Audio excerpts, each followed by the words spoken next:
down there. We're starting off strong, everybody. Thankfully, I had the good insight to not click the desktop live until right after. Good. Good. You'll Thank never know goodness. what you missed, folks. Holy hell. Here's the mind laxative. It's for the best. It's for the best. Just use the pain, Zach, to roleplay. Zachary Barkus, when law says we have 3 seconds. It means 3 fucking seconds. Zachary, you hold in that hard Barkus. Oh no. I got a real hard bark. Got a hard Barkus barking. on deck. Hi, everyone, and welcome back to our very professional stream. Hi. Welcome back to Undermile. This is Chapter 3. I'm going to start things off by going over the donation page, because it's very interesting. Whoa. The last 4 donations we received, this was 6 days ago, and these came in just after our last stream. There's $50 from Jason Heim, thank you so much. $42 from Anonymous, lol, thank you. Jackson Hurley with another $5, and Kyle Savitsky with $250. Holy Whoa fuck! there, Makai. Sweet Jesus. Good Meaning lord! We are at $947 for the first 2 Wow. episodes of the fundraiser, and that is so generous of all of you. Everyone who's donated, you have my personal thanks. That's fucking awesome. That's incredible of you, truly. It's a doozy. Yeah, there's like a bunch of anonymous $100 and stuff. Like, it's rad. I fucking feel good in my heart when I look at the numbers. You're all so amazing. Thank you, thank you, thank you. Hopefully that means you're enjoying the story. Thanks to our wonderful players here. What kind of selfless sweetheart posted as anonymous? You bet your ass I'd be putting my full name and address so I can get all the videos. I need pats on the back if I'm going to be a nice guy. Otherwise, what the fuck's the point? Someone praise me right the hell now. Zach, employee All I of the month, know Barkus. Is that, since we ended with that cat, I'm hoping a spider's gonna swing down and give us a rocket launcher. What would It's that just look a like? Nerf gun. Oh, It's just a a bottle literal rocket. firecracker. It's just one bottle rocket, yeah. Oh lord. Oh god, that would be pretty dope, actually. That would be That's animal incredible. cruelty, Dana. I'm disappointed. Yeah, let's ready for do it. this pet rescue stream and light a fucking cat on fire in the first 5 minutes. I'm as loud as I possibly can go without peaking with every word, Law. I think you have me turned down a bit. No, you're at 200% in Discord. What the hell? But I'm like, if I turn up anymore, I'm going to go red every second. This is the worst. I have you as loud as I can for my end. Oh, I don't know what I'll to take- do. Do I'll take a sick garden gamer, hammer dude. right now. All You play right. Tony Hawk? Well, that's the literal maximum I can do. Oh gosh. No, it's fine. That You sound better? great to me. I can hear you. Good. Good. Shall we Max, begin? How much Tony Or do Hawk? we need a moment? yeah, okay, yeah. Oh no. You were about to say something about Tony Hawk, and now I'm really Yeah, curious. But Oh, I was about to ask how much Max thought this cat played Tony Hawk Pro Skater 2. I think this cat has played like a moderate amount. I think it played through like story mode once and then called it good enough. Okay. what is this metric? What are you talking about? Hold on, what cat? The cat we're about to fight, dude. Cat in the story. But it's a fight? Battle cat. Well, okay. The cat cat we're who's about to coming meet. out of the darkness, teeth bared, eyes glinting. I just thought he was about to talk to us and be like our secret comrade, or here's all your secrets. All right, Special cat friend. if the cat is friendly to us, then it's played a lot of Pro Skater and it knows how to juke the hell out of us. Look, I'm not Um, saying what you guys should do, but if you think this cat doesn't have stats, you are wrong. Yeah, hold on while I go toe to toe this fucking cat. To say we can ask it. It's like, oh, do you collect corpses or make corpses? yeah, The yeah. answer is yes. I'll throw myself in front of it and it will die from horrible food poisoning minutes What's after its- devouring me. Hooray. What's its high score for longest nose grind? No. What is this Tony Hawk shit coming from? I don't get it. I'm going to start the story, and we're going to forget all about the 90s for a minute. Yes, let's. As the giant door is locked behind you, and the warm air of this massive room fills your minds with visions of blood, the silhouette of the farm cat manifests from the shadows, purple eyes ablaze with curiosity. Perhaps there is more to the Cellar King's justice than meets the eye. A huge hairy paw rises up. Scythe-like claws protrude, glistening like steel, and they're brought down onto a ragged piece of old fabric obscured by the hay. It shifts as it's pulled, all the way over to the huge wall where it's nailed into place, allowing stripes of morning light to peer in between the boards of the structure. The room is indeed as large as it felt, a kennel built into the side of the Crofter's castle.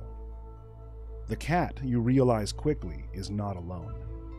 Against the far wall behind it, 2 huge farm dogs sit stoic and unmoving, like knights guarding royalty, save for the gentle sway of their tails.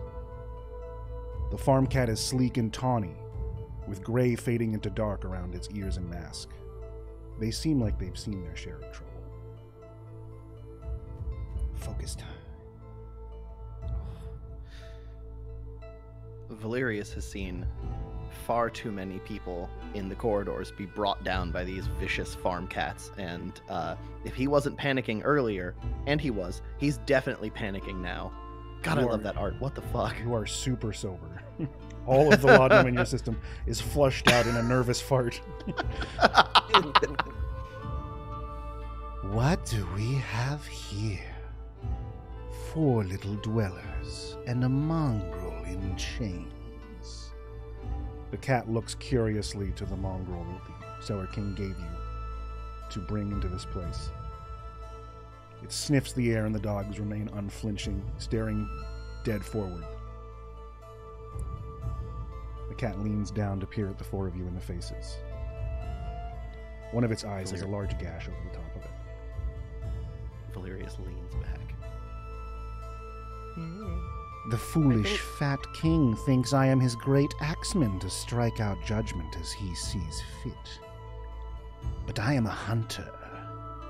I am the eyes of the farm, though I am far too clever not to take what is freely given. But do not take me for a cog in that filthy rat's machine. I am Aubergine the farm cat, she who roams the castle freely, she who sleeps in the crofter's bed, and she who prowls through dreams. Who are you?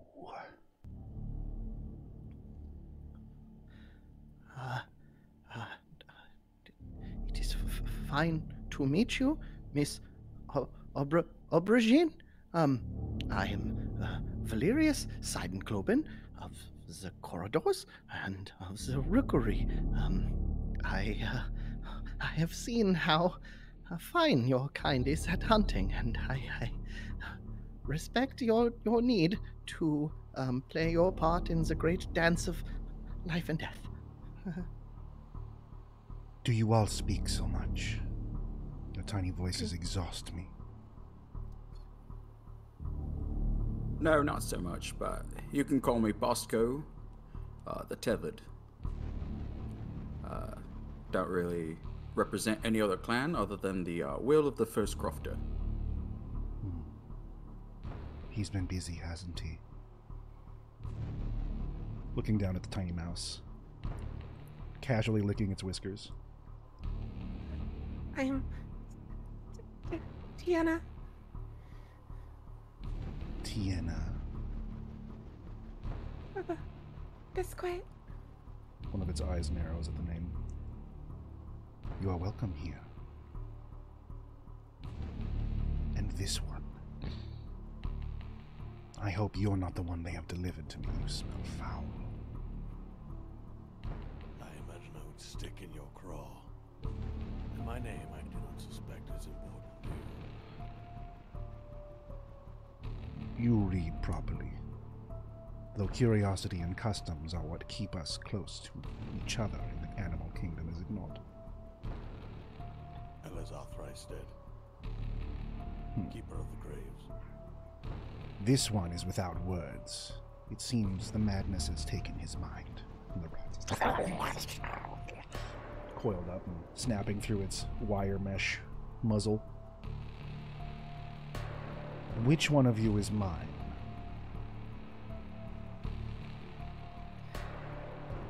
Valerius, not saying anything else, just points a feather toward the snarling, snapping rat. I move further away from the direction he's pointing. How obvious. But beggars can't be choosers, can they? And the large scythe-like claws extend one more time, and they just sort of form a cage around this rat mongrel and pull it close. Not pressing down, not cutting in, just holding it, resting its other paw on top as it struggles gently. It seems amused by this. You've come to learn what horrible fate has befallen the Crofters. I heard the whispers. I saw the dragons in flight with golden teeth in tow. It is by my divinity that they were not plucked from the air. But it is in my interest to tell you. For you see, whatever dark fate has fallen on this farm has put its claws into me as well. The Crofters are not themselves. They hide. They stomp about, yelling and fighting. And not since the night of the storm have I been allowed back into my home, to lay at their side, be blessed with their touch. I cannot suffer the indignity any longer, trapped in here with these brutes. The cat looks back at the two dogs who are stoic. This didn't start the night of the storm. No. This whole mess. It started a few days before that, when a strange crofter came from far away. Never seen nor smelled them before. Our crofters welcomed them, gave them a bed, fed them. Then on the night of the storm, the screaming started. The smell of blood filled the air. And that night a shadow came from the forest, under the cover of rain, and stole the crofters' magic. That storm was no act of the Earth Queen. That storm was summoned with old words. It was intent manifest. A veil to pull over the eyes of the farmland, while an act most cruel was carried out. A pair of coyotes who fancy themselves wolves slipped into the castle during the chaos, and left with the crofters' magic to return to the woods. They haven't been the same since. Not working, not blessing the land, only active at night, the fighting, the crying I can take no longer. Looking back at the dogs again, these two were there when it happened. They saw it with their own eyes. This is Champion and Valor, the crofters' loyal hounds. The dogs finally focus in and look down at the four of you as though you now exist to them. The master put us on leads that night. Why did he do this? We could have helped. I saw the coyotes. I know their smell. Far too long have they meddled on our outskirts. Cruel, sneaky beasts. If only the master would set us free, we could find them. But we will not defy their will. We stay when we are told to stay.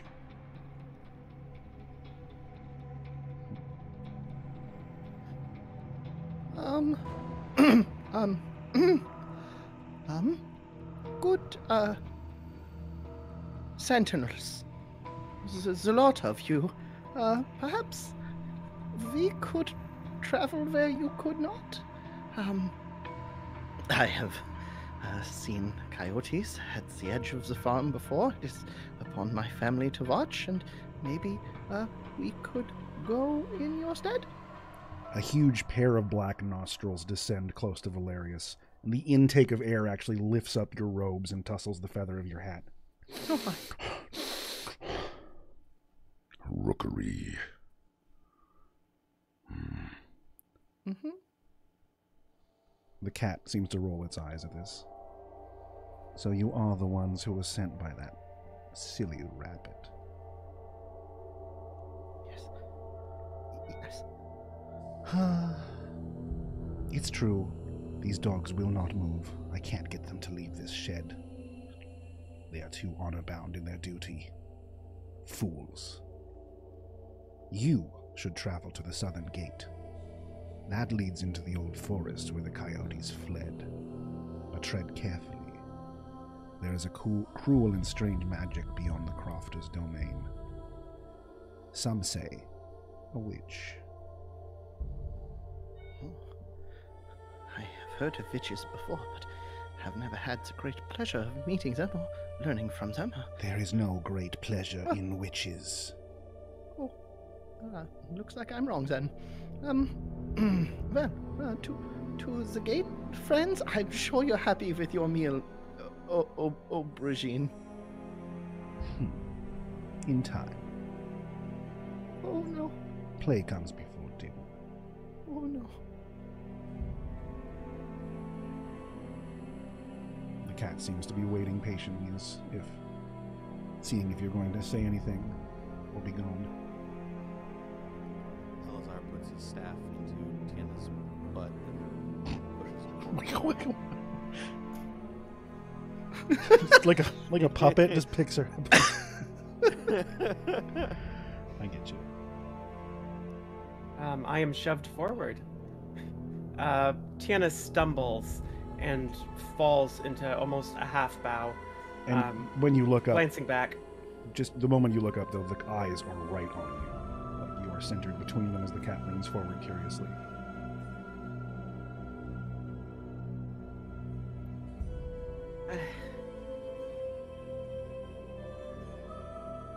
Does playing with your food not seem cruel to you? Cruel. Looking down at the mongrel. Cruelty is all this creature knows. It lives and breathes cruelty. It should go out the same way.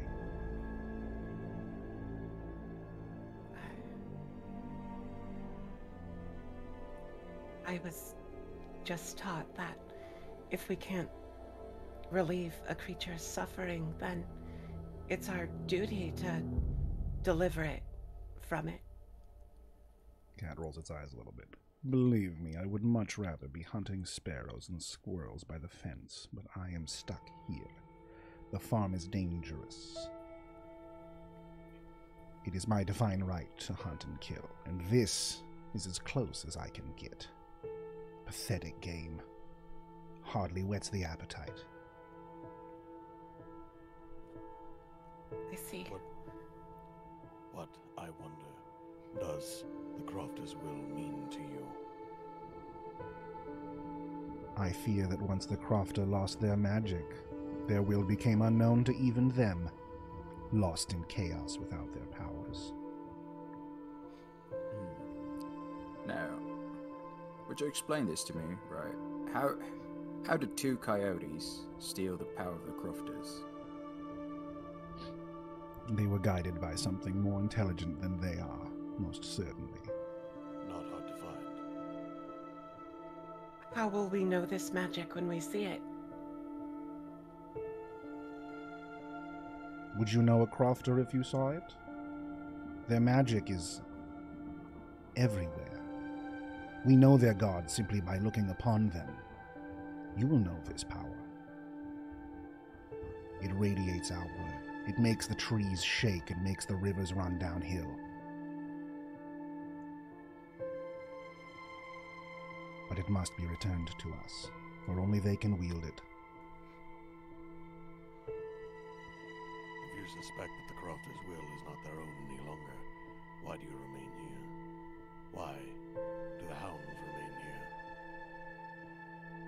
They don't understand what goes through the Crofter's mind. They only obey. And as for my own will, I'm staying safe. While the hounds are foolish and smell foul, they do protect quite well their domain. When your masters are in danger, you seek your own safety, I see. I understand. I am the eyes of this farm. While my claws are sharp, it is not the will of the Crofters for them to be the flagship in their liberation. I am too precious to them. Indeed. And I suppose we shall do what you three can or perhaps will not. We shall see, shall we not? Indeed. The cat gestures with a paw, and you see a small opening not far from the large blanket that it pulled partially away from the wall that leads out. It requires a little bit of pushing, because it's like a swinging wood plank, but the four of you could make it. I appreciate the gesture and the show of the way forward, good aubergine. Might I suggest, if you would want a more compelling hunt, that you close your eyes for a few moments and let the mongrels that you are to hunt find a place where you could stalk it and have a better time than in front of us? I'll take this into consideration, Crow. It was the least I could ask of you. He won't go down easy. Fear not. I'm not sure if no fear is an option right now, but thank you. As you push your way beyond the divider, you do see a handful of weasel knights standing guard, not immediately at the door, but off near the bushes. They wear the purple door of the Cellar Lords. You are still in their domain. And as they see you leave the kennel, one of them moves forward, and it doesn't know you from anyone else, so I'm just going to do this randomly. It doesn't know me from Radam. Right from Radam, very good. He hands Tiana a rolled up piece of parchment with some wax on it. And then goes back to his station. What's this for? It just looks like a rolled up piece of parchment with what might be wax or possibly dried honey and the Cellar Lord's crest sealed into it. I mean, if you roll it over, there's a name written on one side of it. I can't fucking read. Oh no. Oh, I can read. Very good. 1 second. I'll put it before Valerius. Though, as you say that it might be honey, I do want to taste it. It is indeed honey. Sweet honey. Oh no, you froze. Stupid Discord. We're very frozen. Like honey, we are frozen. The name that you see on it, printed Valerius, is just Kin Feast. It says kin feast on the back, which is partially concerning. Does anybody else feel like they have just brushed up against death and have avoided a terrible fate? I feel exactly like that. That sounds accurate, yes. Oh, good. Well, here is your roll. If I might, perhaps, take a look. Oh, of course. I break the seal. What There are isn't- you doing, Alizar? There isn't too much writing on the scroll. It simply says, "When this charade is over, return to me. I could use your mind. I could use a rat like you."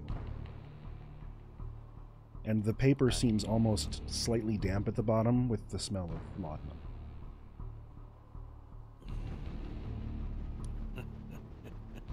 Yes, I see. I roll the paper up and stuff it in my bag.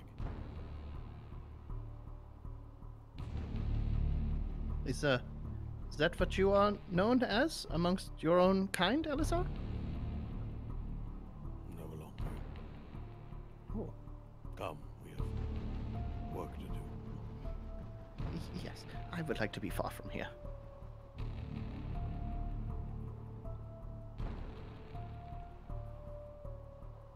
Am I able to do like a little history check if Kin Feast is a well-known? You can make the check. It's going to be difficult because of the context of the setting, but not impossible. What a moniker. Right. I've got a 5 on Kin Feast. You've never heard of a badger named Kin Feast before. Okay. You've met a Ken Fist, but not a Kin Feast. Met a Kin West. Oh, and I've just now skipped the page and realized that there's something else. As you're leaving, another weasel delivers unto the badger. It took you just a moment to stop and read the letter. A small basket, and the basket is just full of decadent fine foods. There's like fish meat soaked in oil from the can and soft brown bread bits with seeds and nuts. There's a tiny jar of dark wine. Oh, What is this? lovely.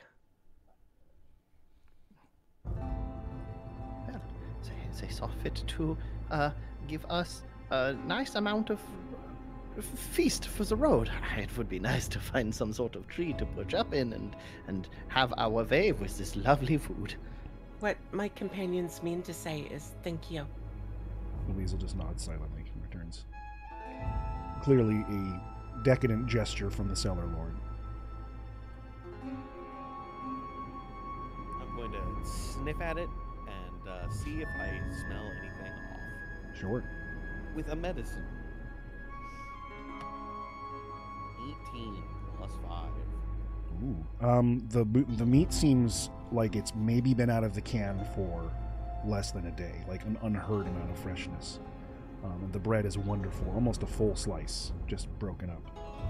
But the jar of wine, you would have guessed it's wine, but as you sniff it, you realize it's some kind of spirit, incredibly, incredibly fragrant, and would be highly intoxicating to drink, much stronger than any red wine. I don't suspect any of this is poison, though my nose isn't quite what it used to be. If you are hungry, perhaps you should enjoy yourselves, though. I believe we have a long road ahead of us. Maybe rationing would be better. I'm sure as soon as the tumultuous storm in my stomach settles, then I will know hunger once again. But things have been strange. Might I suggest fruits, greens, and other high fibrous matter? You might be stopped up for some time. Ah, yes. Thank you. I am glad that you are so interested in my colonic health. I mean, crows are notoriously great poopers. Load up them thunder jugs. Got good aim. They have So- very good aim. Yes, incredibly. So the morning light adds a kind of serenity to the vast farmland around you. The castle is quiet. The wheat billows in the breeze. And far off, a rooster shouts the passing of time, compelled by a greater need. But the field goes untended. The troughs and gutters grow stagnant. Where vibrant green leaves should signal life, dry gray fingers protrude from the cold earth, begging for aid. You never knew how to describe a curse before, but this landscape certainly does the job.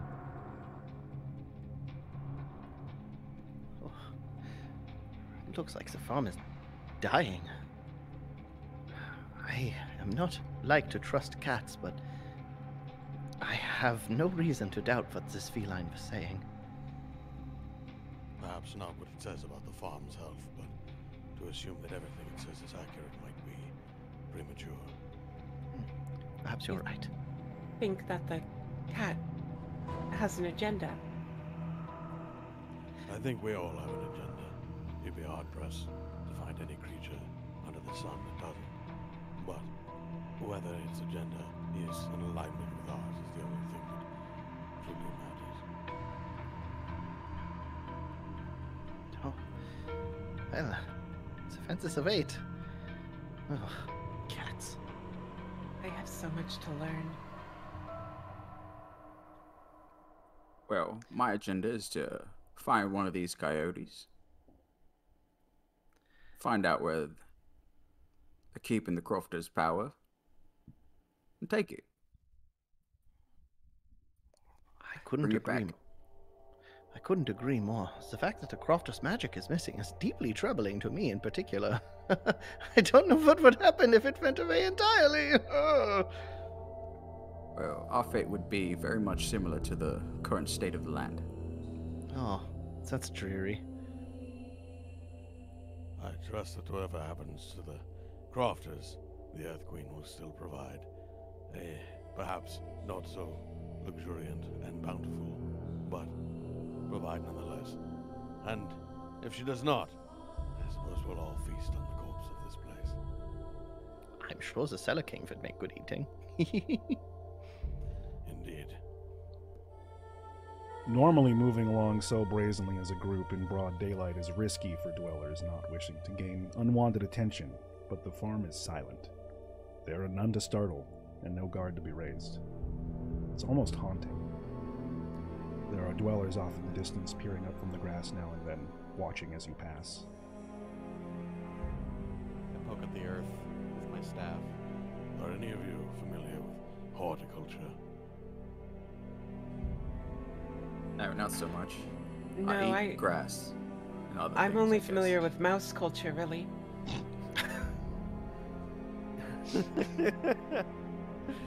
My knowledge is limited. The only plants I'm familiar with are those that are used to treat illness.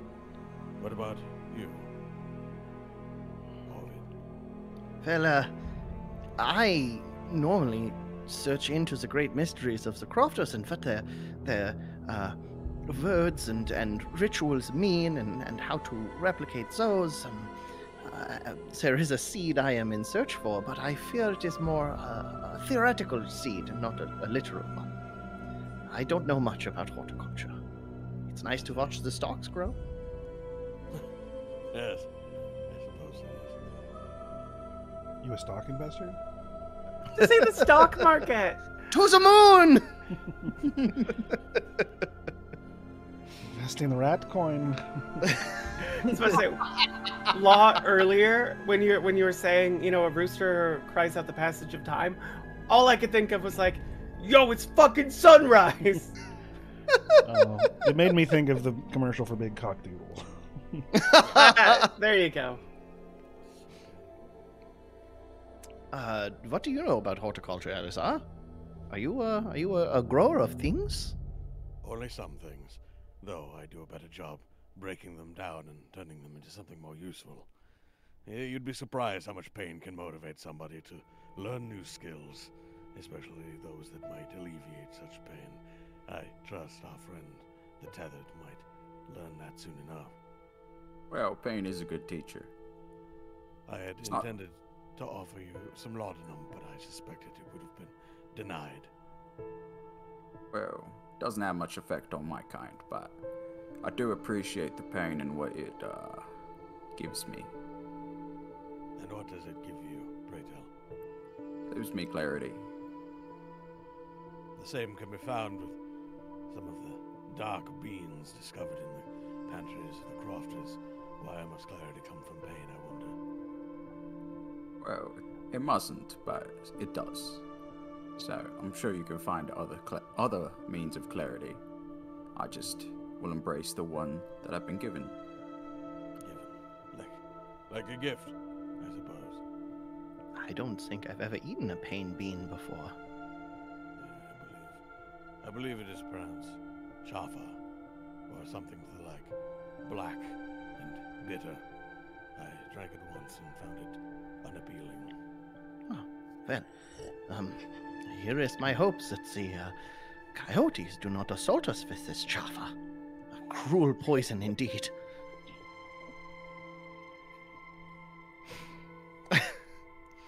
Valerius, being trapped underground for too long, is going to hop up and fly little circles around because he doesn't like dirt.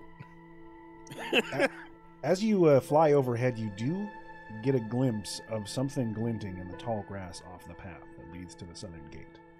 You wouldn't have noticed if you hadn't gone airborne. I'm going to do a pass down by the group, big circle, and say, "So something ahead. Oh, shining in the dirt. I'll go check it out." Careful, Ovid. I'll go check it out carefully. Woo. Roll me a perception check. Rolling a perception. Oh, fuck yeah. That's a 19 total. Ooh. You have to swoop down low to get a good glimpse through the tall grass and actually make out what the reflective glint is. And you immediately stop mid-air and nearly panic as you flap backwards, realizing that if this trap had been active, you would have been snapped shut. But it is already triggered. And there is something small stuck between the sharp teeth of this clamp trap. Does it look like something I could fish free, or should I go back and get Bosco's badger brawn to pry it open. You don't think you could pull it out. If you could, then it probably wouldn't be there. Upon a brief study, it's pretty easy to realize that it is a limb of a dweller. It is a rabbit's foot. Mr. Zetethered, I may need your considerable might over here. I think we have come across some sort of hint or clue or maybe something helpful, but it's stuck in a vase that I cannot get it. He certainly says a lot in fewer words would do. Alright. Let me open it up. Give me a strength athletics. With a 6, that is a modified 20. Hell yeah. Hell yeah, dude. Fantastic. Yeah, you take your time. You put your back into it. You don't open the trap very far, but enough for Valerius to fish out the rabbit's foot. And as you pull it out, it seems strangely intact, despite the fact that it was just trapped in the razor-sharp vices of the crofter's trap. And holding it up to the light to investigate it a little further, it begins to dissolve into trail dust. Oh. Vanishing fortune foot. I hope that's not a portent of things to come. For the next 24 hours, each of you gains 1 point of inspiration that you can use on the d20 roll. Ooh. We're packed full of foot powder. Let's fucking go. And that is one of the Deus Exes of the donation chain, is the lucky rabbit's foot being discovered. Thank you all so much. Hell yeah. Hey, Law. Yes. I'm really Can we get holding out for an M2 Browning? Can we get a link to the donation page? Absolutely, we can. Hell yeah. You were just fishing for more boons. Don't fucking call me out like that. I gotta keep it honest. You know? He's boon fishing. We all have ulterior motives. Mine is Elazar. fish. What did the Cellar King mean when he said that you had a reputation? I have no reputation, I suppose. Well, you did say it's been thrice dead, so Yeah. it leads us to believe it did exist once. Perhaps. And in that time, I might have earned something like a reputation for myself. But you imagine that taking a new name and perhaps wearing a mask might be cause enough to leave one's past behind them.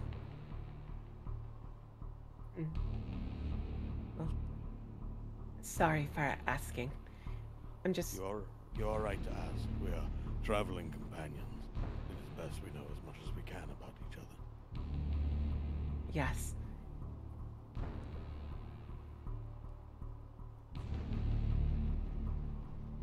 Especially since you've pushed me now towards 2 different kinds of predators.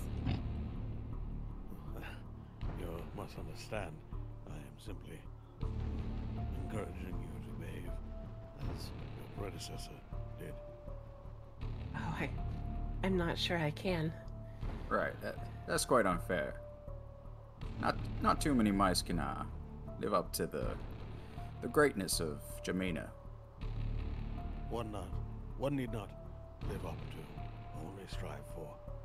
And I suspect you have much striving to do, much of it on this very quest. Did any of you know Jam Jam? Well, did spend some time in the trenches out with her. Not too many mice can survive there. Really had her own. We should go. I agree. Yes. While Valerius is hopping forward, fluttering his wings.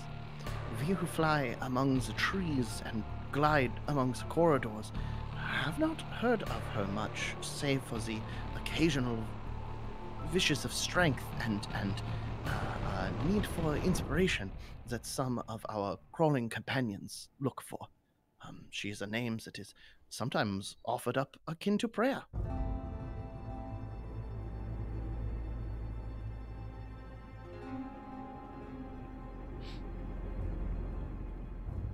what we know about her, though. But that sounds... you have quite the legacy to continue on. As your group Sorry. makes their way to the edge of the foam... Sorry, I was waiting for a pause to lead in there. No, go for it. I need that good role play. All right. As you make your way to the edge of the farmland, thoughts distracting, an old childhood rhyme comes to mind. A poem that all young dwellers learn no matter what clan they serve. It runs around the farm all day, and all into the night. You will be safe, so long as it is always in your sight. Never tires, never halts, never moves, never faults. What lies beyond the last defense, we do not cross beyond the fence. Inside we're kept out of harm's way. Beyond no crofters hear you pray. And the great fence stands before you that encircles the farmland, coming into view. Thick wooden poles buried deep in the earth, twisting wires pinned and wrapped like ribs on a great unending spine. A simple enough thing for small animals like you to bypass, but in its own way, an act of defiance. And now, through every obstacle we've faced, Bosco has stared it right in the face or the eyes. The cat invoked no fear in him. But when we get near this fence, Bosco will bow his head in somewhat of a sign of reverence, but also shame.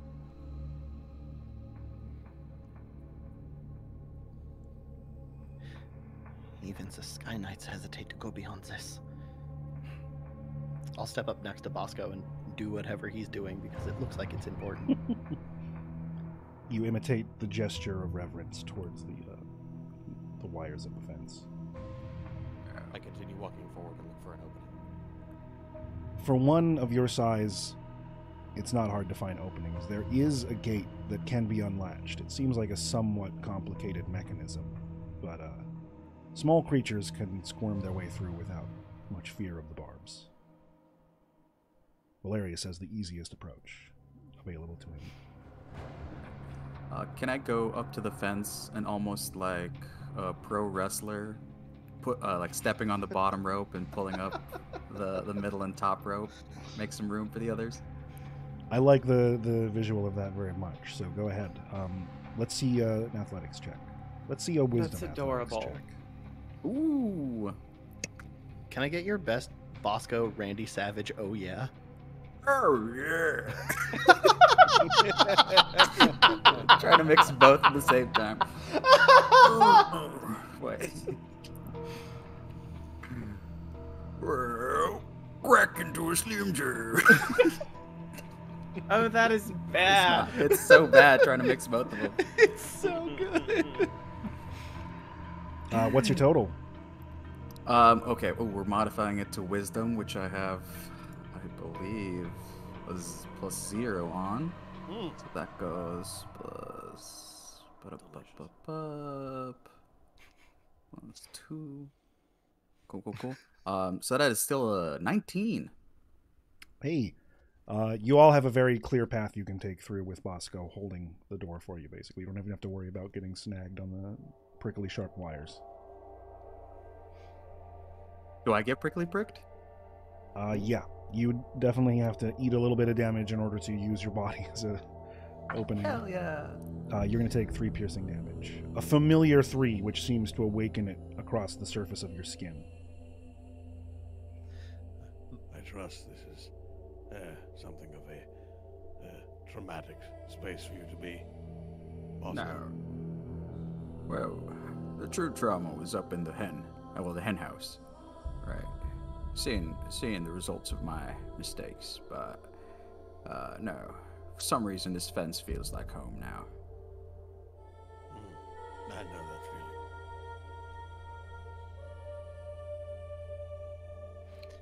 feeling. Valerius is Well. patiently waiting on the other side for everybody else to go through, having just flown up and over.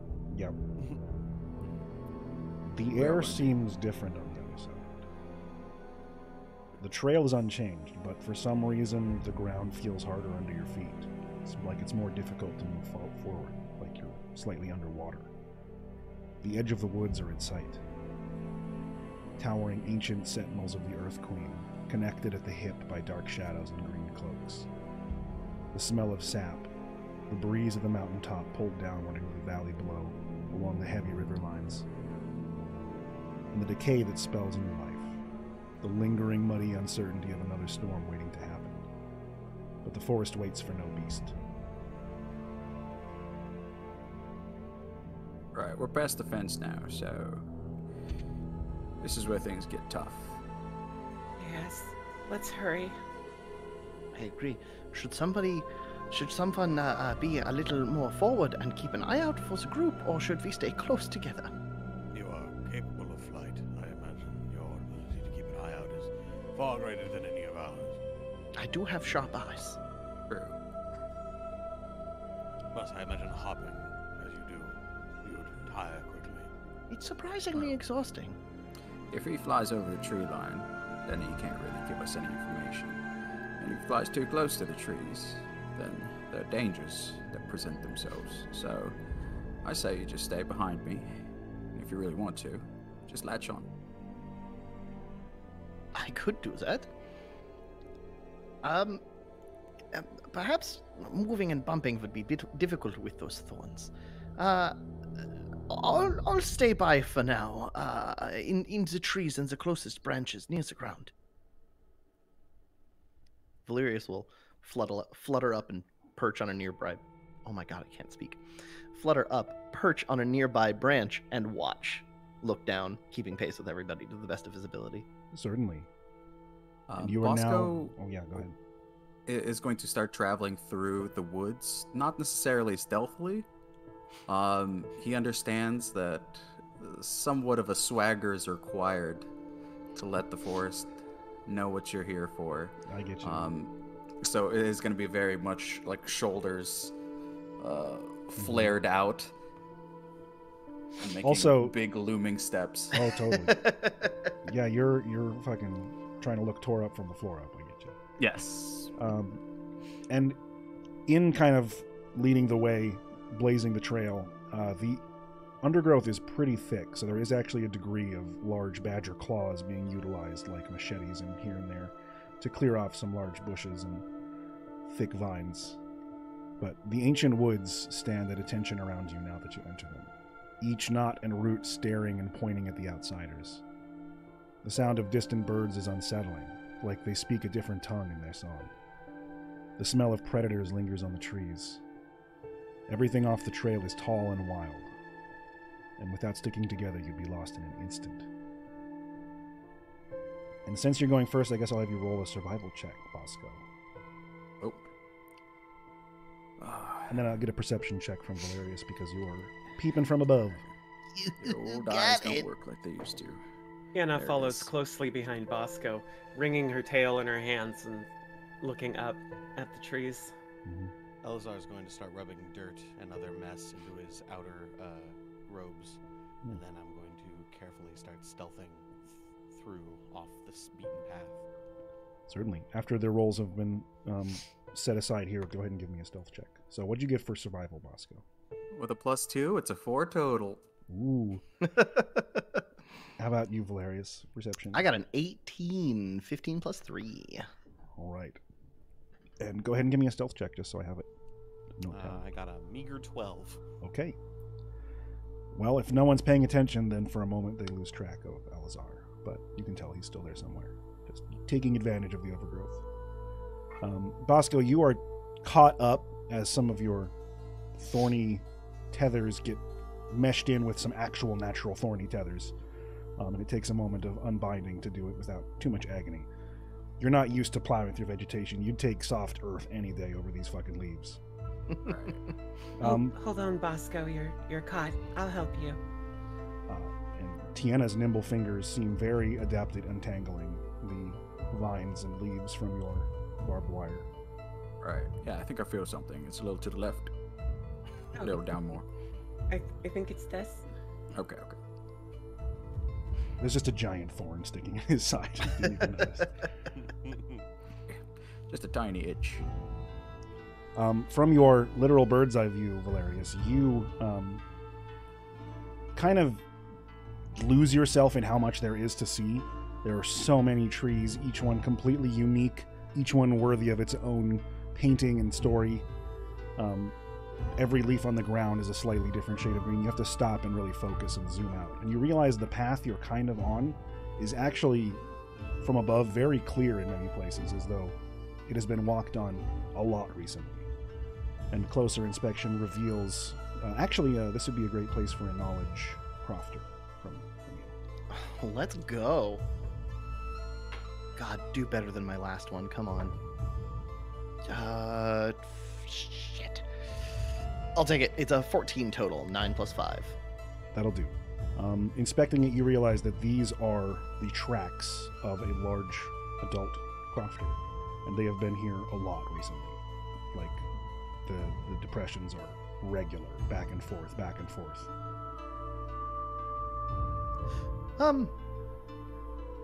Mine traveling companions, it seems that someone has made their way through here recently and often.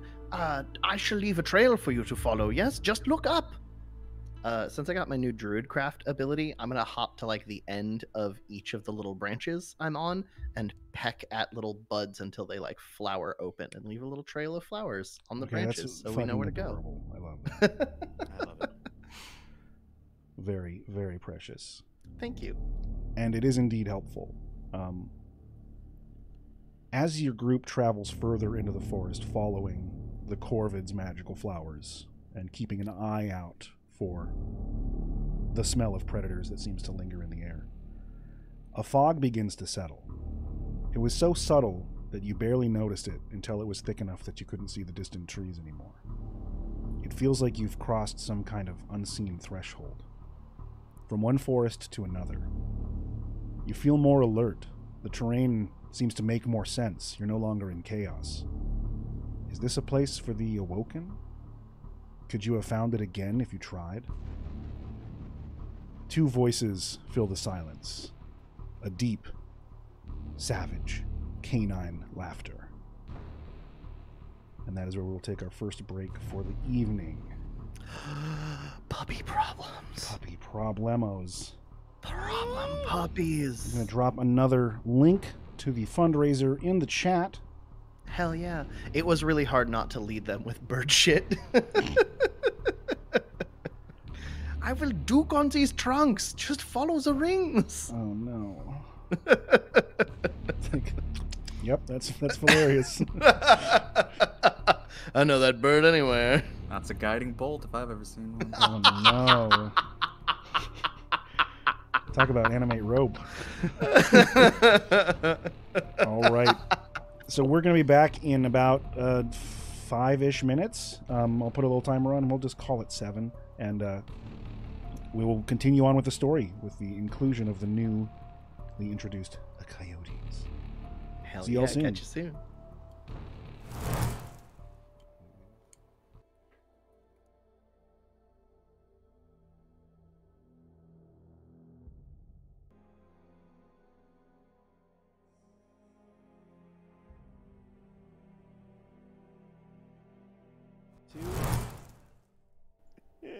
We're back. Hey, everybody. We've returned. Slightly less we than previously. This time I found the pistol. Oh no. And here I thought we were gonna go an entire stream without having piss drawer on the audio. That's just not possible. Look, we recorded everything, so. No one can forget. Hey everybody, welcome back to the Piss Show. Pissiest Let us show open the on piss. earth. Let us open the piss drawer and see what pistories we can find. My magical realm. The Wizard. I reference that comic more than anyone should. Casey Green invented the internet. Uh-oh, you're in trouble. Oh dear. Sorry. Okay. I'm sorry. So when we left our heroes, they had passed through the fog into what felt like a different forest, as though they had parted some kind of mystic veil. And the silence was broken by the sounds of canine laughter, and two voices echo out from the thin fog. Well, well, well. What we have here? Looks like some lost farm beasts wandered too far from the crofter's teat. You come looking for something, little friends? As two mangy coyotes come into view, petite in size. Between the two of them, there are 3 beady yellow eyes and 1 bulbous red swollen eye. One of them has 2 large pins pierced through its ear and another through the nose. You've heard reputation of these two before. They are notoriously menaces to the crofter and have been for some time. Their names are Ripper and Jag. You come here looking for something, then? They kind of pace around you in a circle, an even space between the two of them. You're frozen. Come back to me. In fact, we were looking for 2 coyotes. Well, maybe we came here looking for you. Well, But we just got here. I don't see how that would work. She told us you might be coming. Hush now. He kind of sticks his tail between his legs as the other one silences him. wait. Who said we were coming? This place belongs to our master. You're not welcome here. Is that the teat that you suckle at? If we bring her your bones, we'll be rewarded handsomely. Oh, you'll have to catch me first, and last time I saw you're bad at climbing trees.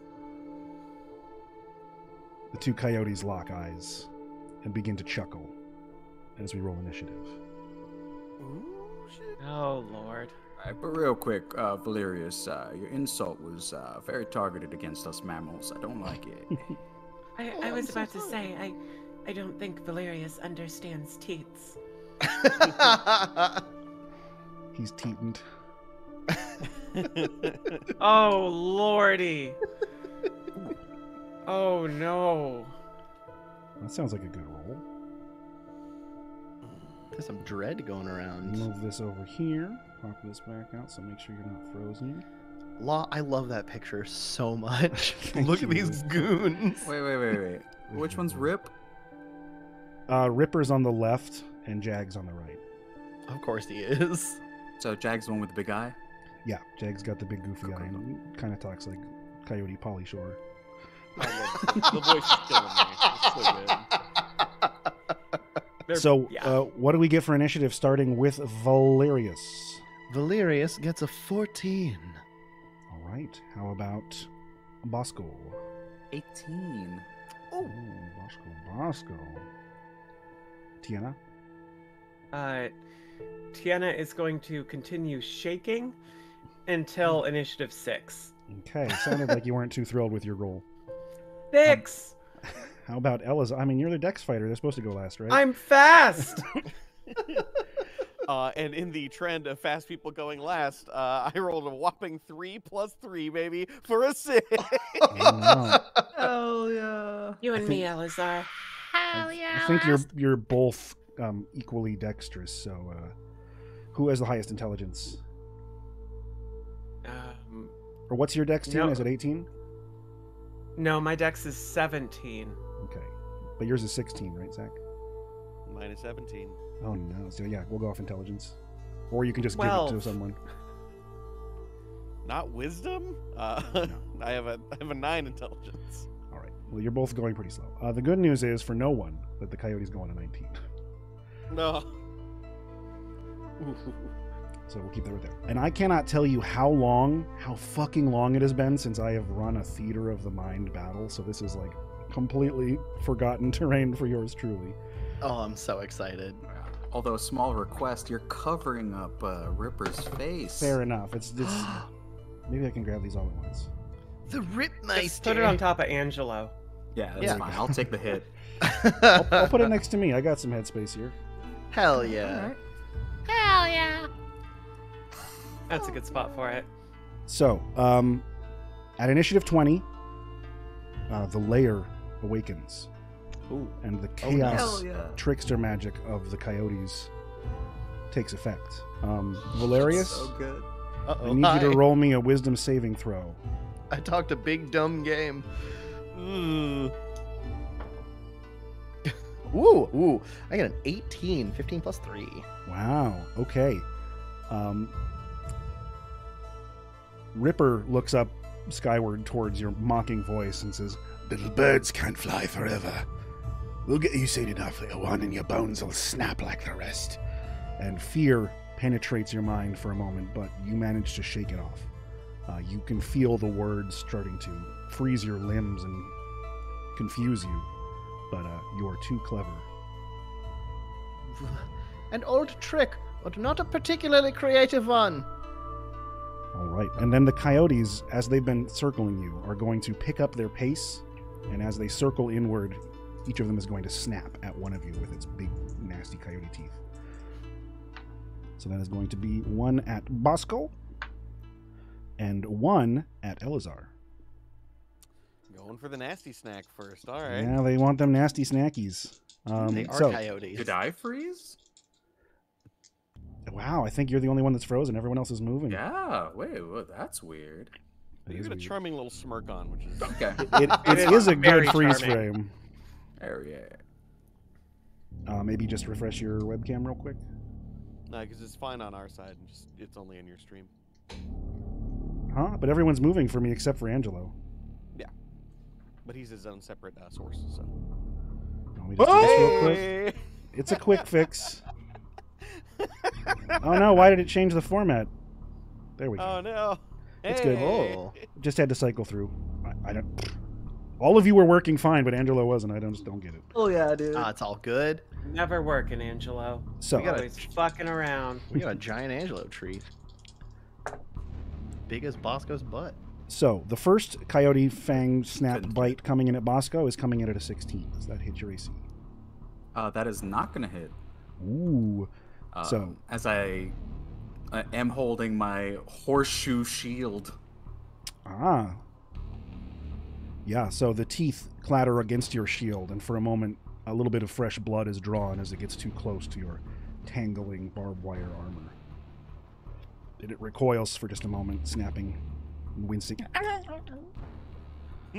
The one coming in at Elazar is... Oh, that's... Why do my dice love Zach so much? 13? Not gonna do it. No, I suppose not. All right, so each of the they call themselves wolves, but they're coyotes. Trash wolves. Trash wolves, very good. They both miss, but they get to use their bonus action to disengage and continue circling around you, as they are tricksters. They have stalk by attack? Rude. Yep. That brings us to Bosco the Tethered. Alright. Bosco is going to, as bonus action, enter a rage. You're going to see his fur pick up. His body swells, and therefore the barbed wire digs in and almost disappears a bit more into his flesh. But as he flexes an arm out, as he's running towards Jag to grab him, the muscles push out the barbed wire and really protrude as like a spear headed towards its throat. Okay. I'm going to, if they're within 30 feet of me, rush towards Jag and grapple him. Yes, they are within 30 feet of you with your movement. I'm going to make that athletics check. I've got advantage. And they make a athletics or acrobatics contest against my 23. 23, huh? All right. Well, they're not the worst at it, but that's a hard number to beat. Looking at a 19, which is a good roll, but not enough, as you leap off the ground and actually put your full weight onto the back of Jag, getting a good grip. Hey, let go of me. Well, you get to walk as soon as you tell us everything you know, and give us the Crofter's property back. But they will be taking, since I am a Battle Rager Barbarian. Where is that? Yeah, 3 piercing damage. Ooh, oh grappled. man. He been poked. Also, He's fucking been wolf poked. trailer park wolves got me. Sorry. Do I have any more speed to drag the coyote back to my allies? You only have 5 feet of drag. It took you 20 feet to get to the coyote. Yeah, then I will take it. All right. You won't manage to get a little ways back, breaking their circle of prowling. Next in the initiative is Valerius from your low branch. Valerius will fly over to a branch that's directly above where Bosco just grabbed a hold of one of the trailer park wolves here, stare down at them, and say, "There are worse things to lose than gifts from your master, and the seed waits to crack for us all." And as he looks down, he is going to cast Toll the Dead on the one that Bosco just rushed into. And our coyote friend here has to make me a wisdom saving throw. Okay, that's a necromancy spell, right? It is. Okay, wisdom save. Looking at a 7. A 7 does not pass. I would say He's not. the proud new owner of 5 necrotic damage. Hey. As he is suddenly aware of the amount of dead things that sit in the soil around him as the curled up, desiccated remains, bones, tight flesh, whatever, of long dead voles and other little surface creatures are luminous and visible through the loam below. Excellent. And Bosco, as you grapple and tether with Jag, the smell of coyote blood is flowing down his fur, and for a moment you get an extra whiff of that bad, sour smell that comes with rotten meat. Something necrotic is affecting this creature. That brings us to Tiana Biscuit.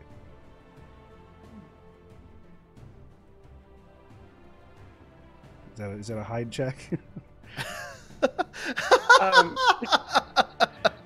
Tiana hasn't moved this entire time, and she just mouths to Elazar nearby. Do you think they can see us? It's like T-Rexes in I'll make Jurassic. sure they do. Sorry. This is a good line. Surely enough, as she stops shaking, her hand starts moving towards the handle of her grandmother's needle. But then she thinks better of it, and she runs. Okay. What's the light like in this area? One of the things we noted early on is that basically all animals are going to effectively have a dark sight. So there is a narrative darkness that we were all going to follow. This is dim light. Mostly due to the fog, not so much the light. That is fine, because I have a racial feature, Tunnel Runner, which allows me to hide as a bonus action in dim light. So I'm going to hide as a bonus action, and then since I get my standard action, I'm gonna run further. Okay. Just gonna get out of there. All right. Go ahead and give me a stealth check, and I'm just going to get 2 opposed perceptions out of the way as you attempt this. So long, chumps. That's a 16. All right. Ripper has no idea where you are. Jag has a very keen nose. Even through the forest fog, you can smell a scared mouse. Right, and she's probably just like huddled under some leaves and shit, like just shaking. Even through the reek of old band-aids that Elazar is giving off constantly. That classic bandage stew smell. Speak of the bedandaged, it is Elazar's turn. Elazar starts off with kind of a slumping stagger, almost as if he's too weak or too tired to carry himself, before he instantly breaks into a run and uses his full 40 feet of movement to close the distance on them. As he does, his claws seem to come out, almost peeling back through the necrotized flesh. Normally I am inclined to protect those around me, but your crimes deserve worse punishments than mine. Are you closing in on Jag or Ripper? I'm going to close on the one that's hurt the most. Okay, Jag's the only one who's been attacked thus far. Radical. Jag it is. Take this, you Jag. We're gonna have to roll a quick Jag off. I was trying to find a way to work that in. I got a 13 plus 5 for an 18. Hits. And then I'm going to go ahead and do that offhand. That one's only a 7 plus 5 for a 12. 12 misses. Oh, you don't say. But after that, I'm going to go ahead and trigger my flurry of blows to do Good. 2 more. One additional. Oh? You basically Flurry of Blows turns your bonus attack into 2 attacks, so you have 3 total. Oh. Yeah. Okay, fair enough. That's a doozy. That's a solid crit right there, baby. Oh, a crit. Hell. Doozy. Ooh. Ooh, we got them pickle paws. We got the Oh, pickle doozy. paws. Is that the crit thing? The pickle crit? That's the crit. Yeah, the pickle paws for a crit. Yeah, and then natural one we We let go. shun. The pickle shut. Let's see that beautiful rat footage. Okay, so for the first attack, Roll for the that. first attack. Roll I that. got a 7 on the die, plus 3, plus 2 poison. Okie For the dokie. second attack, I missed. Could you give me the total there? Sure, that's 10 plus 2 poison. Okay. And then the next one is a 6 and a 6 for 12. Damn. Do I double the poison in this case? No, just a one-time. Okay. Okay. Then in that case, I thought every attack I had poison in it. Yeah. It just doesn't get multiple on that. Oh, gotcha. You can add it So to 6 every unarmed attack. 6 and 6 plus 3, so that's 15 plus 2, so that is 17. On top of the previous one. Yikers. So you basically vault up one of the back legs of this grappled coyote, and along the way you're just ripping and rending flesh, like peeling away large chunks of coyote fur. Blood is just pouring out, and you're clinging to its flank. And it lets out several massive yelps. I'm going to pause the combat real quick just to say we have passed the 1,000 mark for donations. Our last 3 donations are 13 and 30. Oh, sorry, 13 from Jackson Hurley, 30 from Jacob Beckstead, and another 20 from Jacob Beckstead. That's a donation crit. That deserves yet more pickle paws. Yes, You're all I was so going to say she good. wasn't in the room before, but I wanted to give her a little pickle time and say hi. A pickle preview. Yes! Thanks, everybody. Can you say hi? That was a very cute little meow. Aw, what a baby. She is good girl. That brings us to initiative 20. And that means the lair action comes to life. Oh no. Now, Bosco, Elazar, you were positive that you ran out and tackled Jag. Like, he was the one you went for, he responded. But something about the way they're running about and the fog, somehow they magically trade places. This was, in fact, Ripper that you've been grappling this whole time. You're not sure how. Some kind of trickery comes into play. But they get the old switcheroo as their special lair action. Interesting. So you're now grappled with an undamaged Ripper, and that makes it their turn to attack. So Ripper is going to whip back and try to snap at the rat that is lanced into his buttocks, seeing how deadly these poisonous little claws can be to their fragile coyote meat. That's a critical bite against Elazar. Ooh. Ooh. So that's a thing. That's a dingle.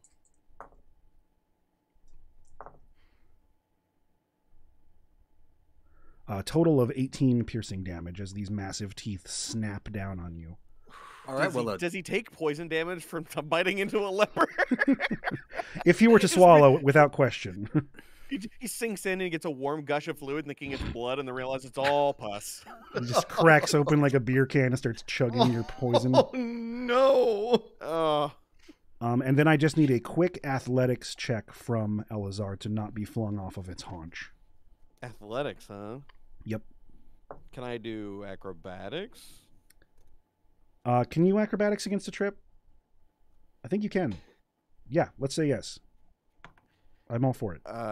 It don't matter. I got an 8 + 5 for a 13. All right.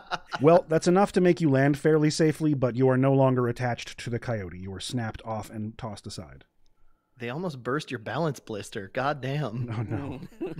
And then Jag, who is still covered in the injuries they had before, but is no longer in the grapple, jumps forward to sink their teeth into the back of the badger. So there's kind of a coyote-badger-coyote sandwich thing happening. Wouldn't be the first time. Coming at you with a 23 to hit. That's going to hit. But you are raging, correct? That is correct. So I will modify the damage accordingly to that. Which is good, because that's a solid roll.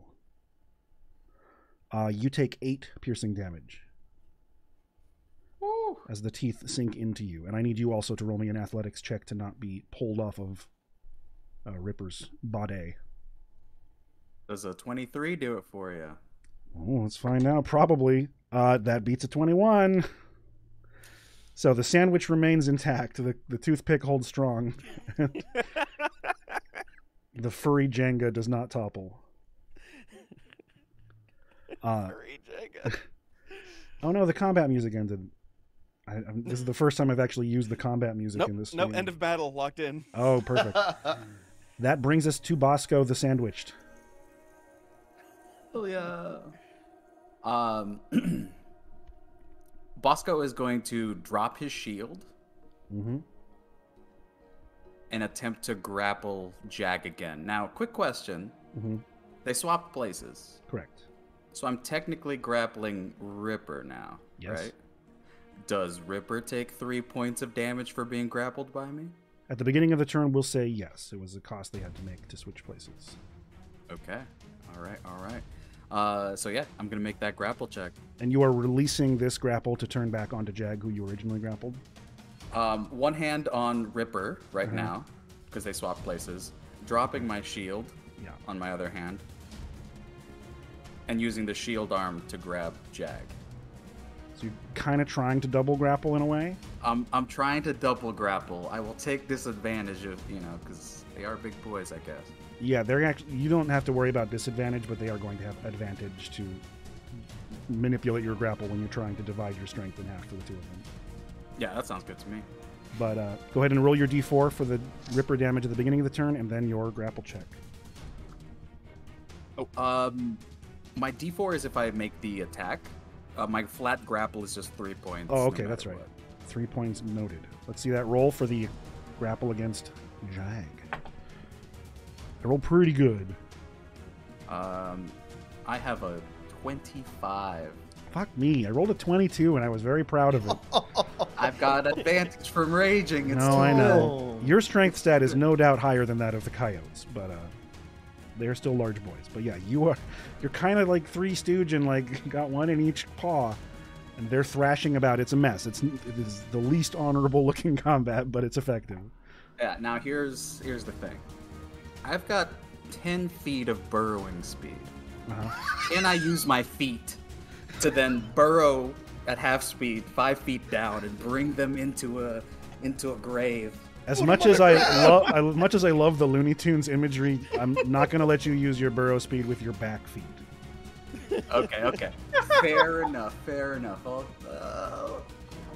Okay. You can certainly brace yourself, get your long toes tangled up with the roots and dirt to be sturdy, but it's not like you're kicking your little feetsies and opening up the earth under your feet. Yeah. Okay. That's acceptable. That's why I asked. So now I am going to take my bonus action to do my spiked barbed wire armor attack. Your mean hug. Your bad boy nasty so hug. as I've got both of them in there, I'm going to take Jag's face and just bring it towards my chest, which has a protruding spike, and drag his face and snout The along old cheese grater, yeah. Yeah, the old cheese grater. Let's see it. That's a 24 to hit. Okay. And that is going to do 2 plus 4 plus 2 plus 2. So that's 10 points of damage. Yikes. That's back to Jag again. Yes. All right. Jag is covered in blood. It's soaking into your open wounds. There's just coyote and badger blood everywhere, and about 90% of it is coyote. I like He is the looking ratio. severely damaged. His laughter stops silent. That makes it Valerius's turn. All right. Valerius is going to try to hop back to a branch where he can line up the hindquarters of both of the coyotes, like a straight line downward, him, hindquarter, dirt. See what I mean? I get the idea, but keep going. Okay, cool. I am going to throw open my little stamp book, my collection of arcane knowledge, and I'm going to find the spell I'm looking for. I'm going to flip through. Yes, there it is. Fly down and grab some of the briars from down on the ground. And as I am flying back up toward the branch, I'm going to hold them in one of my talons, and I'm going to say the incantation I have learned in Crofter tongue to make this work as I hold it out and say, Blueberry Hill, Massachusetts, and let go of the burst of thorns and cast catapult on them and try to launch them at the coyotes. What? I think you can only hit one target with catapult. It shoots it in a straight line, and if one target passes its dexterity saving throw, the next target has to make it. Gotcha. Yeah. Well, it's going to start with 1, and if it fails that one, then Bosco's going to have to roll with advantage to avoid it, and then it will go to the next one. Because they are a tangle. They Perfect. are a tangle. A sandwich. I'm willing to take that risk. Now, the coyotes, they got some dex save. I believe it. We're looking at a 16. 16 is gonna pass. So, Bosco, I'm going to give you advantage because you are not the target of this, but you still need to make a dex save versus Valerius's DC. I mean, my danger sense probably kicks in here too. Oh, yeah, Hey. you have, so you have advantage regardless. That's a natural 20, baby. Oh, you'll love to see it. Totally unnecessary, but wonderful to see. Quick pickle clock. Yeah, and except then that I got Jag and Ripper. yeah,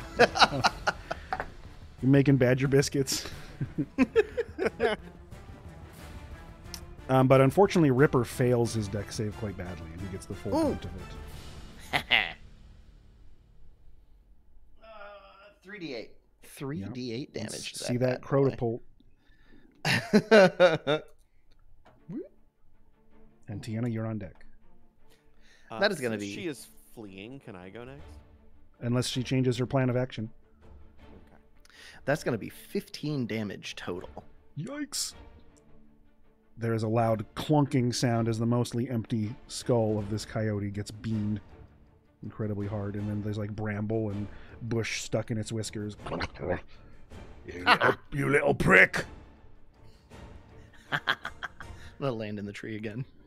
So are My you turn's doing over. anything but hiding, Tiana, or are you... I asked because I was going to do a role-playing bit there. That Sure. might change the dynamic, and since our turns are functionally at the same time. Yeah, I mean, if But I Dana's think cool with it, absolutely. I'm all for that kind of shit. Yeah, I'll lead in.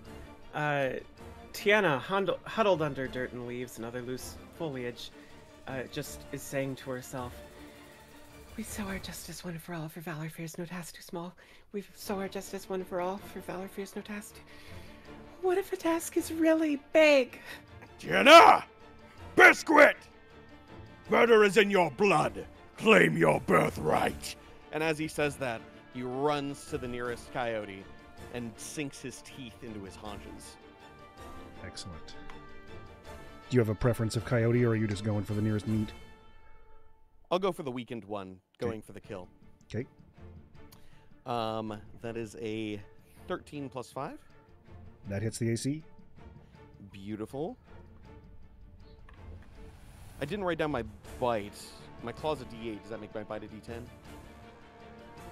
No, I have it right here. The rat ones don't change with unarmed stuff. Oh, okay. Look at the game rules that I posted. Rat has a 1d6 piercing, finesse, poison. 6. Mhm. Oh. Uh-oh. Well, then my damage was different from the last thing because I was basing it off of the first time you gave me attack stuff, which was D6 or D. Yeah, it was D8, D10. I don't know. This is just the last thing that I had posted. Oops. It's a new system. Okay. That is a 4. Oh no, Frozen! Come back to me, my little baby faces. That is going to be a 4 damage, and that's going to be adding dex since it's finesse. Mhm. So that makes it a 7 plus poison. Okay. So yeah. And then I'm going to spend a key point to use Hands of Healing. Or actually, no, I'm going to spend a key point to do Flurry of Blows. And I'm going to replace one of the blows with healing, and I'm going to drink the blood and gain sustenance from it. Okay. Okay. So you're using healing hands on yourself. Yes. Got it. Perfect. So I'm going to suck down this coyote blood, and then with my spare attack, I'm going to drive my claw into the wound and try to tear it open wider. Okay. Oh, damn. I didn't know we were playing Vampire the Masquerade. This is a 12 plus 5, so 17. Yes, that hits their not very high AC. Okay. All right. You said the claw's same as bite? Whatever monk unarmed is for your level. Oh, gotcha. Oh, then yeah, my damage would have been like less than half of what I rolled because I was rolling a d8. So cool. We'll go over it before next time. We're all good. Yeah, so that's a 2. Okay. plus 3 plus 2, so that would be 7. 7. Down. Okay. I hate not using a notepad to track hit points. So, Jag seems to topple over, breaking the grapple due to unconsciousness as a blood protrudes from a massive wound in its neck. And what do you heal for the healing hands? I heal my martial die plus my wisdom mod. Sweet. And that is a 3 plus 3, so that makes it a 6. You take a nice Woo! palm full of warm coyote blood. A third of my health is, or a third of my damage is healed. Woo! Hey, that adds Hell up. yeah.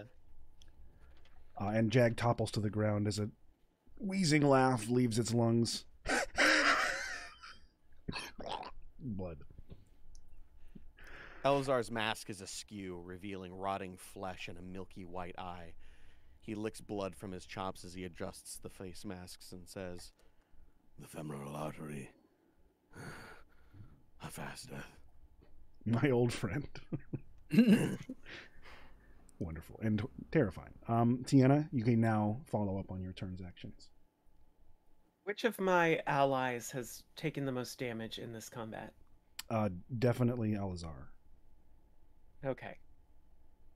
Tiana is going to steel herself, shut her eyes, and scream as she runs into the fray.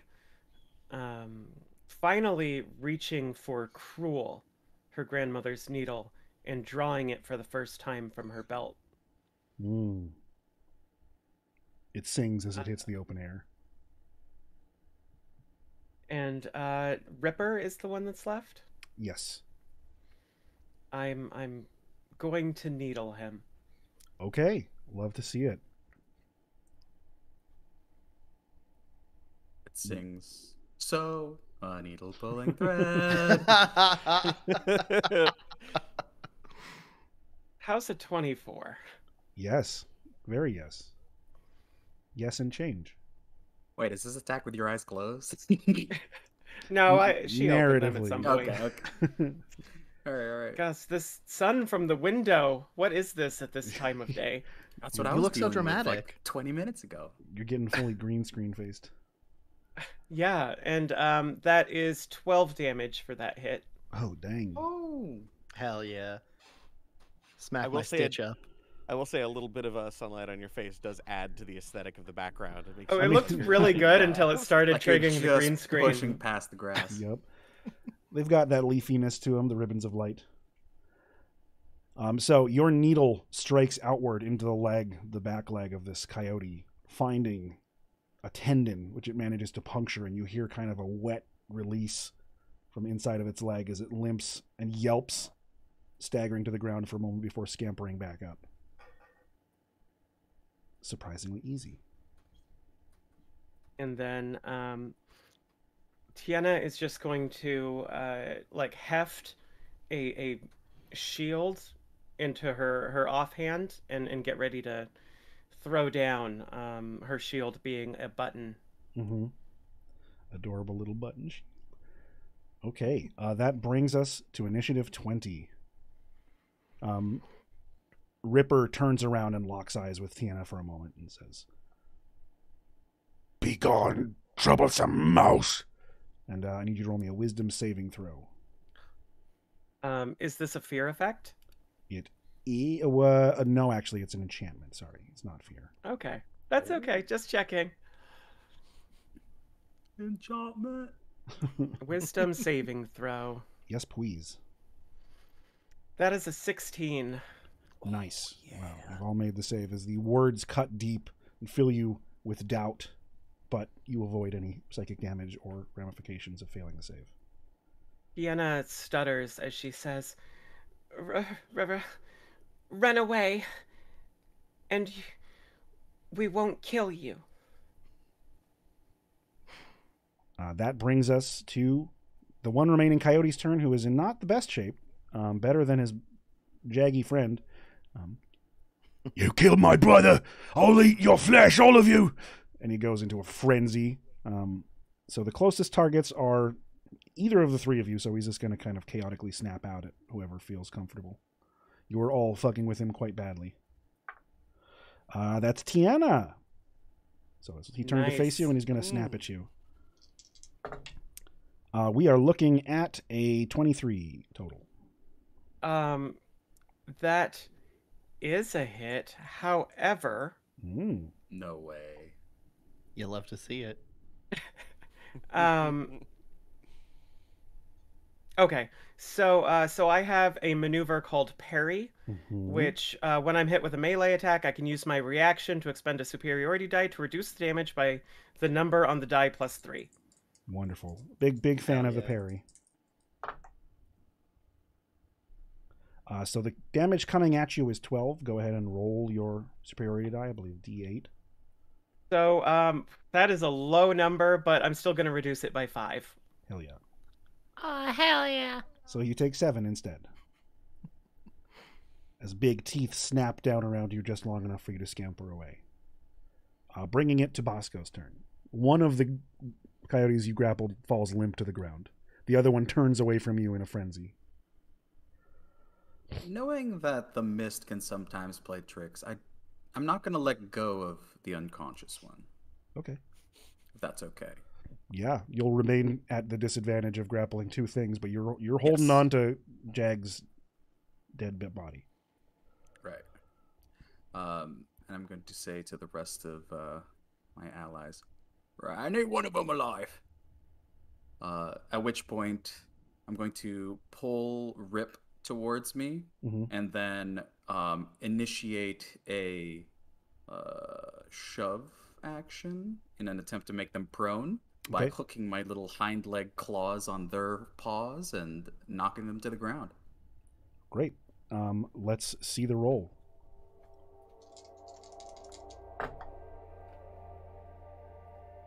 With advantage, I am looking at an 18. Just fuck. Like, I have advantage because you're double fisting this. I rolled 2 1s. Whoa! Whoa! That deserves some fucking... Double. Don't know what double to give it. Unos. So you execute a rare tactic from Greyhome, the Badger Suplex. As you get your meaty badger paw around this coyote's neck and pull it backwards, falling with all of your weight and pinning it to the ground, kicking its legs, but it's like a dog that you have scruffed. It seems trapped. In my character sheet, I have suplex as a 2nd level spell. So. Aha. Well, you've cast it and it failed its saving throw. All right. Now that it's prone, I get an advantage to attack it. So do my friends. So I'm then going to use my bonus action as I have it like pinned down onto the ground. Just going to shove my shoulder into its neck over and over again. Yeah. Just gonna do the death spin. Like a... Oh, well, it's more of like a repeated. Yeah. Rather than one, rather than going in a loop. Right, pulse instead of purity. Yeah. Oh my god, this advantage is helping me so much. So instead of an 8, I'm looking at a 24. Yeah, it's funny how advantage helps. Yes. Alright, so 4 plus 4 plus 2 plus 2 is 12. Are you intending to kill? This is attempting to be non-lethal. Okay, well, you non-lethal the last of Ripper's hit points away. As the impact of the suplex hitting a tree and then your shoulder burying into its throat just knock the wind out of him, and he lays still, just wheezing. Elzar begins to run for the downed foe. Claws out. No. They're down. He doesn't seem to be paying much attention.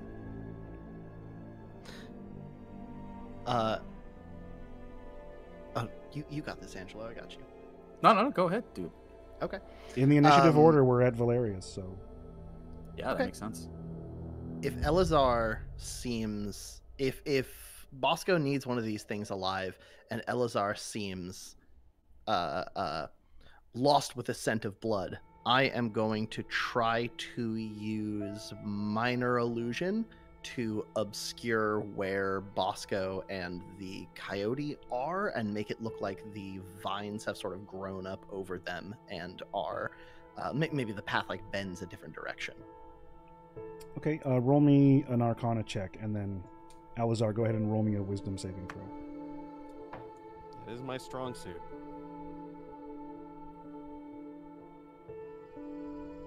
Go ahead. Oh, okay. Somebody give me pickle paws because your boy just rolled a crit, so I got a 25. Ooh, I got a 22. Many pickles. That was real close.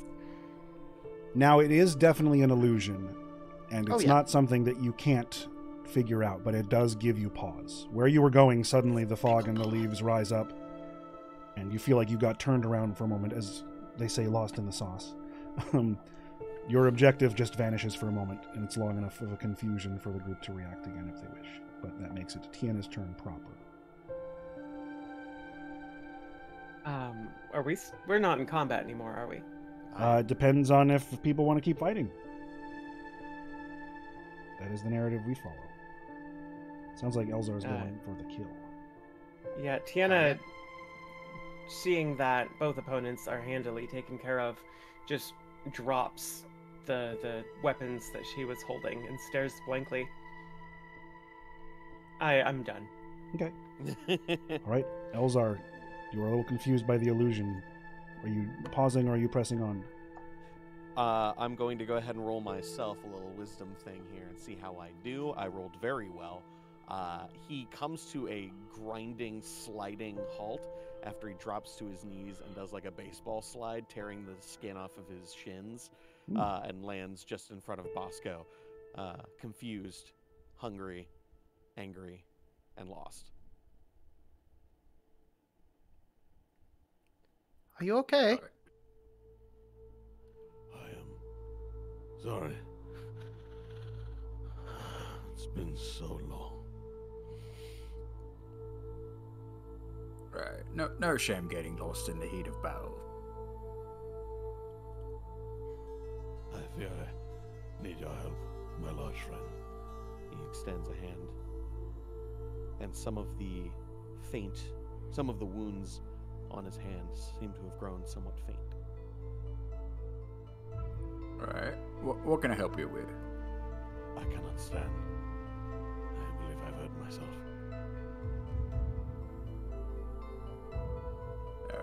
So you need a little bit of a lift. Please. Yeah. Right. Valerius, Tiena, Hmm? would you try and hold down these unconscious coyotes? I'll go roost on top of one of them. Don't know if any of them are playing dead or anything. I'll go hold down the other one. Well, one of them is dead. The other one is unconscious. Who knows? I'll sit on the dead one. Okay. They might have studied the possum arts. They may have. I've heard Okay. playing coyote is a thing. I'm not going to continue that thought. Are you helping Elazar up to his feet? Yes. An easy task for your strength. He's even lighter than he looks. With one claw, I'll gently dust off his shoulders. Thank you. I feel a lot of this mess was self-inflicted. Tell me, how do you remain calm? I understand the Badger clans are known for their hostility. Oh, well. If you didn't see it, I was quite angry for a bit there. Don't do much talking while I'm angry. It's a whole lot of claws and smacking and grabbing, but... That might be the first souffle I've seen delivered in the heat of battle and mindless fury. Well, that comes from years and years of experience. I am quite old. That was very cool. Oh, well, look. Is... Go ahead. Yeah, it's just a family technique. It's fine. Is he dead? Well, one of them, I suspect, is. But he could be holding his breath. The other one, we need to talk to. I see. Where is my staff? It takes a moment to find it somewhere in the undergrowth. You dropped it some time ago, but the glistening blackberry helps peel it out from inside of all these thick leaves. As you glance over, Tiana is doing her best to hold down the other coyote. And as she has it pinned beneath her, she just rises and falls with its breathing. And as you look down at your dominated foe, one nasty eye opens up and peers up at you, and some blood glorps out of its mouth.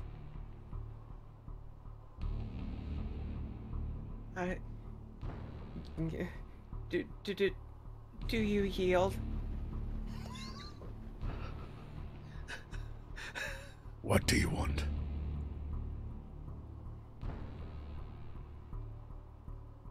Fifan? Well, look who's awake. Hell yeah. Right. I can't go back as a failure. No fate you can bestow upon me is worse than the one she would.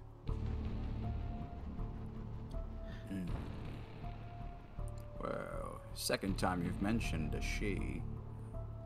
Right, who are you supposed to go back to? My master. Yes. Right, I get it. Is your We- master of a name? She's the Witch of the Woods. Quilbara. The Pin Witch. Oh, that's where those come from, right? We are marked. It's her servants. Familiars. Ah, a concept I am quite familiar with.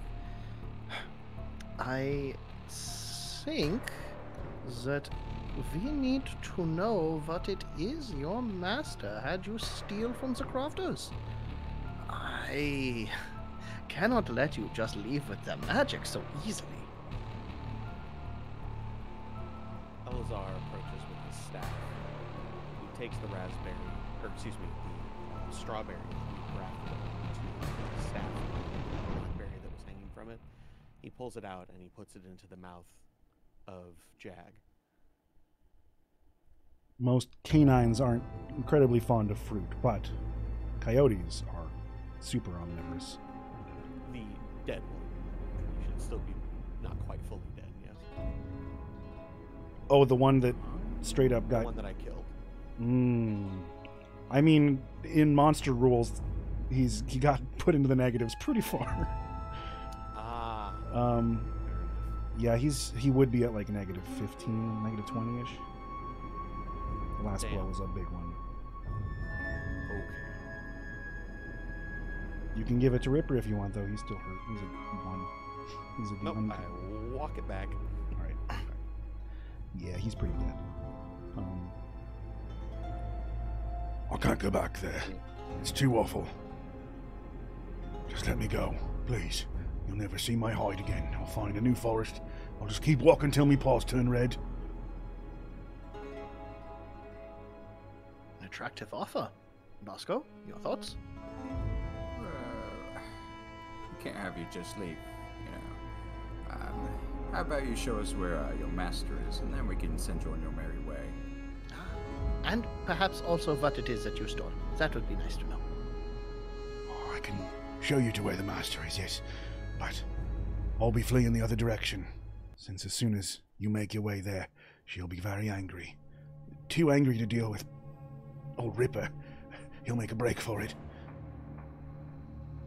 Yeah. Sorry about your brother, Yeah, but it is war. she told us he was going to die today, but we didn't believe him.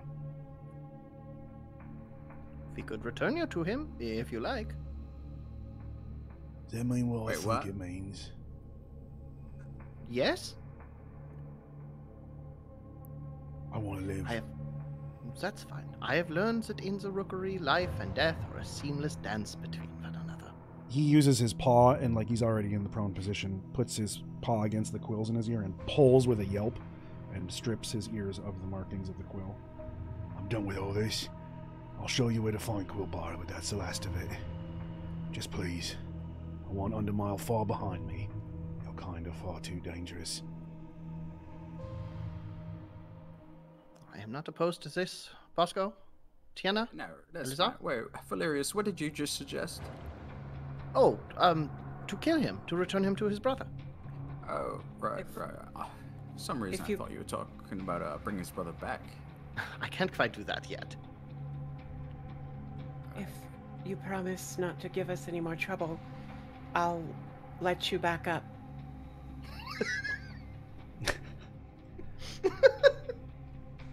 Please. Go ahead.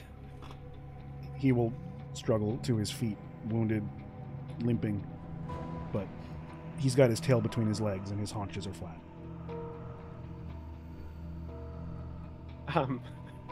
Yeah, as he gets up, Tiana will hop down. Follow me then. I'll show you what you need to find. Just be quiet. She sees everything, hears everything. You rally yourselves as you leave the battle behind you. It's a long journey. Your group needs to stop for a moment and recuperate before you press on. Mechanically, we will take a short rest between sessions. If that Oh, makes sense. nice. But you must be getting close now. A place like this where these cruel beasts block your path. It must be a sign. And you are led by Ripper, between trees, under bushes, on a strange, chaotic path. And you look for a sign here in the fog. Something to follow. A light, the moon, a distant tree. It's all shadows and madness. If it weren't for the coyote, there would be nothing to guide you. But while your eyes fail you, it's your animal senses that serve you now.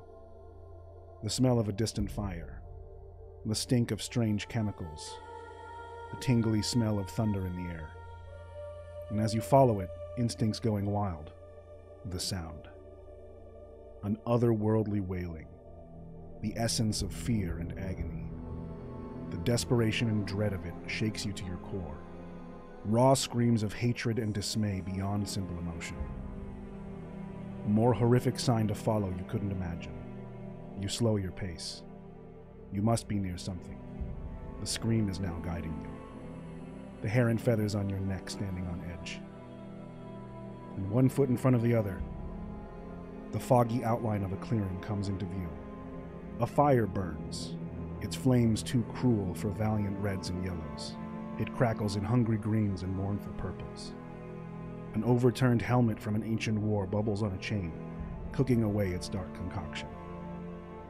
A hut made of animal hides and patterned fabrics in the crofter's own hand stands dead center. The ribs of large beasts adorn the top of it like curved spikes. Bones of rats, birds, mice, badgers, dogs, and even bears jingle in the breeze on leather straps. And the screaming, the wailing of the damned, issuing forth from a tiny red wagon filled with furs and shredded garments. The piercing shrieks of the lost and frightened, too new to understand terror, too pure to make a choice, and too desperate to be silent. The crofter's stolen magic lies before you, taken and hidden in a place between worlds. A newborn human baby in the nest of an ancient witch. And that is where we'll end chapter 3 of Undermile. Ooh, baby. Holy. Hell yeah. It's a doozy. I love it. That was dope. We can't have Bosco carry a baby. Oh, come on. Well, you're Bosco, right. You're married. Bosco's You're built for right. baby carrying. Baby squad. Well, You won't accidentally drop it. It sticks in place. I'm like a baby sled. I don't think anyone here could reasonably safely carry a baby. No. Zach's talking about the cast, not the cannibals. When does League of Ultimate Babysitting start? Oh, no. I don't know. I have never held a baby. You've never held it? No. Dana, you've never held a baby? Mm-mm. It's like holding a person, but smaller and poopier. That's how I imagined it. It's like holding a football, but more fragile. But yeah, that is the first big plot reveal. That's This a is very exciting awesome. ending. I like that a lot. Hell yeah. Hopefully That it makes fucking fight. some of the random scenes come more make more sense as they're described. Absolutely. 100%. We're still at $1,010 for the donation page, so thank you all. As last time, you don't have to donate during the stream. You can until the end of the month. Everything's appreciated, and at the beginning of the next stream, I'll update with our most recent donations. And again, this goes to Hazel House. They are a non-profit that help with cat, dog, and multiple animal rescues. They take adoptions from high-kill states. They help with food programs, spaying, neutering, tagging, and finding homes for animals that need to go up for adoption. So, wonderful local charity. I just saw recently, I think they said that they just helped their 5,000th animal or something. It was a big deal. It was cool. Aw. Hell yeah. So kudos to Hell them. yeah. And we'll do an outro and let everyone say a quick where to find them and what they do and who they is, because we didn't at the beginning for some reason. Not that it matters. We got excited. We all got excited. We'll start with Max and go in that order as we have been. Hi, I play your sweet baby bird boy, Valerius Seidenkloben. My name is Max Hobbs. You can find me at Dungeon Master Max pretty much anywhere online. I'm the co-host of Help Action, and I play Wusha Brinechild on little bits of Season 2 of League of Ultimate Questing. I'm Angelo Kaluag. I play Bosco the Tethered, a badger barbarian. And you can find me on Season 2 of League of Ultimate Questing Battle Axis. Yeah.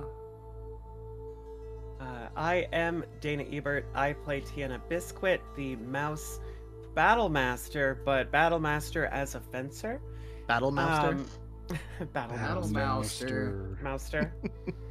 Yeah, you can find me on most social media at Mistress Dana RPG. Pretty much every social media now, though some are very virgin accounts. Tomorrow I have a stream on TTRPG. That's TEA-TRPG. We're playing a charity game of Thirsty Sword Lesbians to benefit Equality Texas, and Nice. it's called Rainbows, and it's an all bimbos, himbos, and thembos one-shot. That's at 4 p.m. Pacific. You can see all the things for it on my aforementioned social media. I'm doing enough talking. Yeah. That definitely spells Teat RPG. Well, it's... Yeah, it does.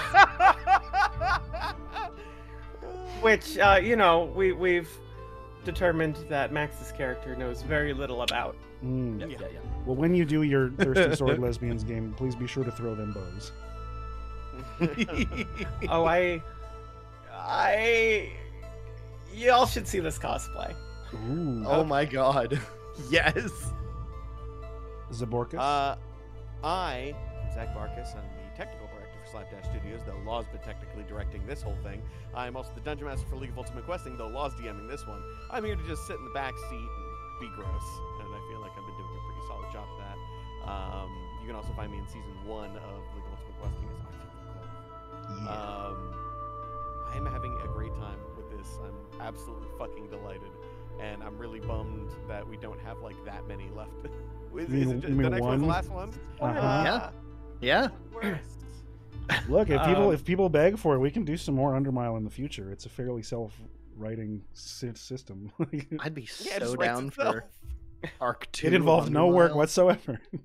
That'd be very funny. God, I should have said, like, I don't always play cute characters. Sometimes I play hot and dumb characters. Tune in tomorrow.